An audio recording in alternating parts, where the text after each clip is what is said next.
This is for you. If you thought Chewbacca getting awarded a medal at the end of the final Star Wars film was sweet, then we have a problem. No, this tiny detail actually reveals everything that has ruined Star Wars. Whoa! You see, Chewie was never awarded a medal at the end of the first Star Wars film in 1977, which fans noticed and commented on, and commented on, and commented on. Until finally, the huge teddy bear got his just rewards nearly 40 years later. This is for you. This really struck me recently when I watched that first Star Wars film again, and I was reminded how I felt as a kid going to see Star Wars in the cinema all those years ago. The people in this crowd will soon be among almost 40,000 who have seen a new science fiction movie at North Park Cinema 2. The movie is called Star Wars. I, like everyone else, was blown away by the size of the drama, blown away by the scale, the possibilities. You see, at the start of the film, we are like Luke. Where are you going? Looks like I'm going nowhere. We're stuck on a desert world, Tatooine. We haven't seen anything, and we're dying to see more.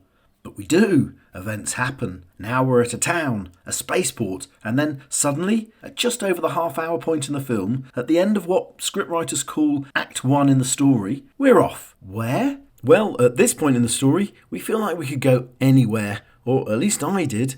A 10-year-old for whom the galaxy had opened up. All options were open. I felt like I could go anywhere. You see, I was excited by the adventure, not the lore. And this is important. This is what great science fiction should do. Take you to another world, another galaxy far away, and make you think you can go everywhere, anything could happen. Star Wars, when it came out in 1977, took us on a laser beam pointing out to space. The universe lay before us.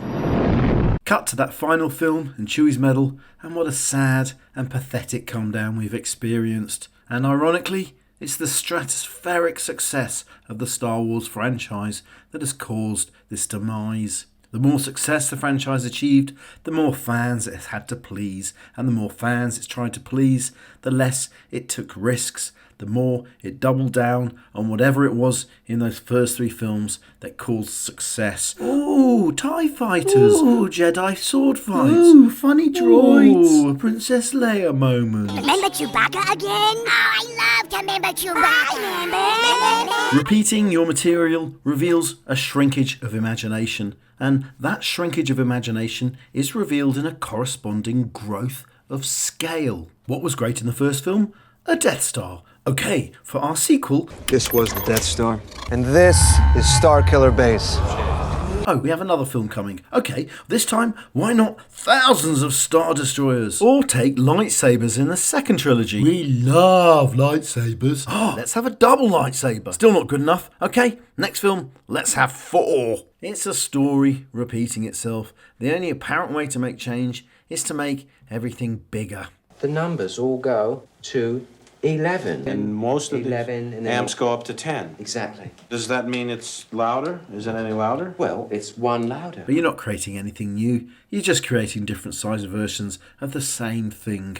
Watching everything that Star Wars has made after those first 3 films has felt like a retreading of the same bored old Star Wars tropes. Yes, the success of the Star Wars franchise caused a risk-averse approach to storytelling, which really ended up rotting the entire structure. The Force will be with you. Always.